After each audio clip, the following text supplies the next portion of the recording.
सभी भक्तों को हमारा प्रणाम।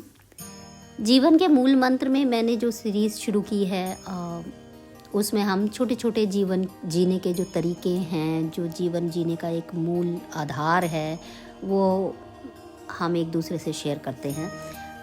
और जीवन के मूल मंत्र का सीरीज़ शुरू करने का उद्देश्य यही है कि जीवन को समझा जाए और किस तरह से हम अपना जीवन जी सकते हैं, चला सकते हैं, समझते हुए कि हम इस संसार में क्यों आए हैं, क्या उद्देश्य है इस संसार में आने का।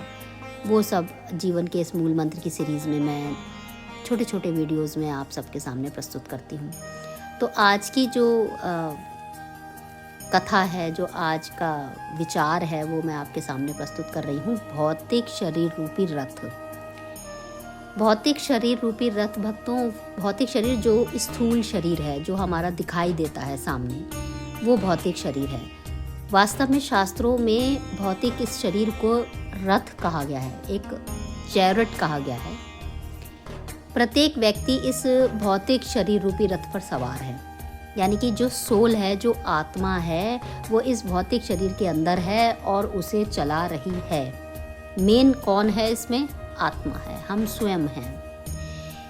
अब इस रथ में जो दिखाई देता है हमारा ये भौतिक शरीर, अब इस भौतिक शरीर रूपी रथ में 5 घोड़े हैं, जो हमारी इंद्रियां हैं। इंद्रियां मतलब हमारे आँख, कान, नाक, मुंह और त्वचा। ये 5 इंद्रियां हैं हमारी, जो बाहर से विषयों को लेती हैं। इन 5 घोड़ों का मतलब हो गया हमारी इंद्रियां, जो हम विषयों को इन इंद्रियों के द्वारा अर्जित करते हैं। अब इन 5 घोड़ों की जो लगाम है वो मन है। यानी कि हमने बाहर कोई अच्छी चीज़ देखी, कोई बड़ी गाड़ी देखी, तो आँख ने देखने का काम करा, है ना, और मन ने क्या करा, उस विचार को लिया, है ना, कि हाँ भाई बहुत अच्छी गाड़ी है, हमें ले लेनी चाहिए, हमारा इससे स्टेटस बढ़ जाएगा, ये हो जाएगा, वो हो जाएगा। तो मन इस पे विचार करता है, ठीक है। लगाम को जो पकड़े हुए बैठा है वो बुद्धि है। अब हमारे पास विचार आ गया, हमारी आँख ने देखा सामने, यानी कि हमारी इंद्रियों ने उसे देखा गाड़ी को, और हमारे मन ने उसमें इच्छा उत्पन्न करी कि ये गाड़ी बहुत अच्छी है, मुझे ले लेनी चाहिए। लेकिन इस मन की लगाम को पकड़े हुए कौन बैठा हुआ है? ऊपर बुद्धि। और बुद्धि क्या है? सारथी है। वो विश्लेषण करती है, एनालिसिस करती है कि हाँ भाई ये गाड़ी कितने की आएगी, मुझे कितने का लोन लेना पड़ेगा, इसका इतने का इंश्योरेंस होगा, इसकी क्या कीमत है, इसका कैसा इंजन है, मुझे सूट करता है नहीं करता है, मेरा क्या बजट है, ये सब कुछ एनालिसिस बुद्धि करती है, ठीक है। और डिसाइड भी वही करती है बुद्धि कि हाँ भाई अब ये हमें गाड़ी ले लेनी चाहिए। लेकिन आत्मा जो पीछे, रथ में सबसे पीछे बैठा हुआ आत्मा जो है, वो क्या है? रथ में जो पीछे बैठा है वो आत्मा हम स्वयं हैं। अब ये स्वयं क्या करता है? स्वयं तो कुछ भी नहीं कर रहा ना। जो काम कर रही है इंद्रियां कर रही हैं, जो काम कर रहा है मन कर रहा है, जो बुद्धि जैसा कह रही है वैसा आत्मा चलती चली जा रही है, और जो शरीर रूपी रथ है वो जहाँ तहाँ चलता चला जा रहा है। क्योंकि सब कुछ रथ को चलाने वाला जो सोल है वो तो डरा धमका पीछे बैठा हुआ है। जैसा बुद्धि कह देती है, जैसा मन कह देता है, वैसा चलता चला जा रहा है। रथ कहीं का कहीं जा रहा है, जबकि हमारा ये शरीर रूपी रथ प्रकृति का है, प्रकृति को चला जाएगा। और आत्मा जो भगवान की है, भगवान का अंश है, वो भगवान के पास जाना चाहिए। लेकिन क्या होता है? बुद्धि और मन के कलेशों के बीच में फंसकर ये सोल, ये आत्मा इसी संसार में रह जाता है और बार बार जन्मता और मरता रहता है। तो जो आत्मा है वही शक्तिशाली है।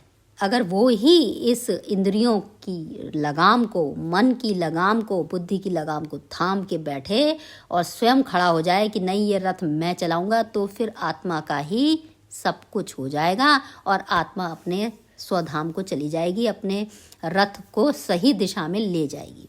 ये मीनिंग होता है, ये अर्थ है।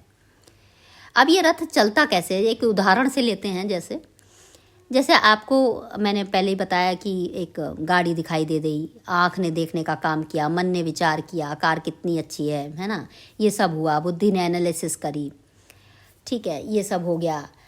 अब जो रथ में आत्मा है वे कहता है क्या करना है। आत्मा को अगर आप उठा कर रखेंगे, अपने आप को स्वयं को उठा कर रखेंगे और बुद्धि और मन को नीचे करके स्वयं को ऊपर रखेंगे। पहली बात तो हमें यही सीखना है कि मन, बुद्धि और अहंकार से अलग आत्मा होती है, ठीक है, बहुत सूक्ष्म है, हम स्वयं भगवान का अंश हैं। तो रथ में जो आत्मा है वे क्या कहता है, क्या करना है।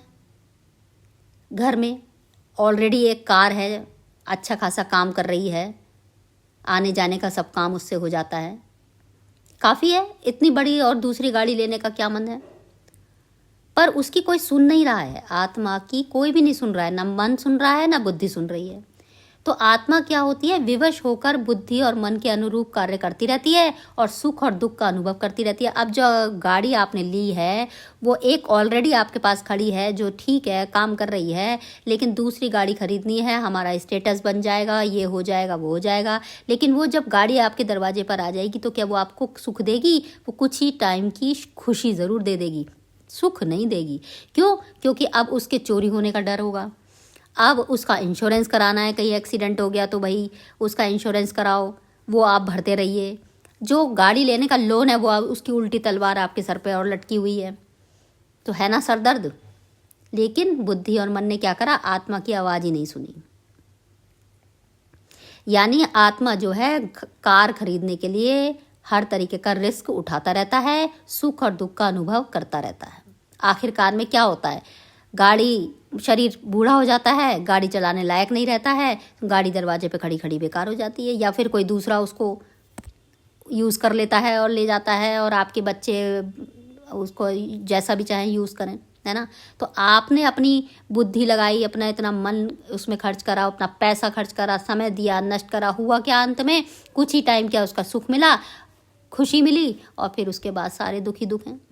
तो इस प्रकार मन और बुद्धि शरीर रूपी रथ को भौतिक जगत में इधर उधर घुमाते रहते हैं, एक विषय से दूसरे विषय पे। और ऐसा नहीं है कि गाड़ी लेने के बाद आपको संतुष्टि हो जाएगी, उसके बाद कोई और विषय खड़ा हो जाएगा, इंद्रियां कोई और विषय देख लेंगी, मन फिर उस पर विचार करेगा, बुद्धि फिर उस पर विश्लेषण करके उसको इधर उधर भटकाएगी, और आत्मा इसी तरह से मूल उद्देश्य जो भगवान के घर वापस जाने का जो विशेष हमारा उद्देश्य है, उससे वो आत्मा भटक जाती है और जीवन मृत्यु के भंवर जाल में फंसी रहती है।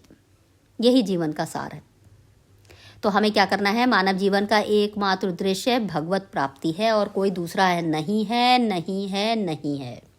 मानव जीवन का एकमात्र उद्देश्य अपने घर जाना, अपने भगवान की प्राप्ति करना है।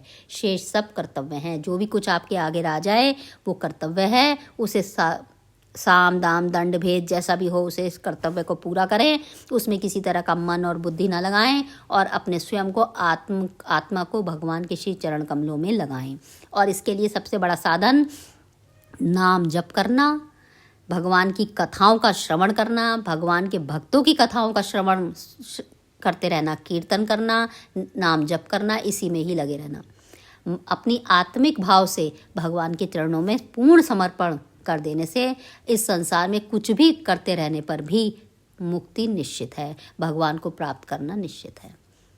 तो आज ये जीवन का मूल मंत्र मैंने आपके सामने प्रस्तुत किया। कमेंट बॉक्स में बताइए कि आप सबका क्या इसके अंदर विचार है, आप क्या सोचते हैं, क्या ये शरीर रूपी रथ आपकी समझ में आया या नहीं आया। इस बात का हमें कमेंट बॉक्स में ज़रूर विश्लेषण करके बताइए।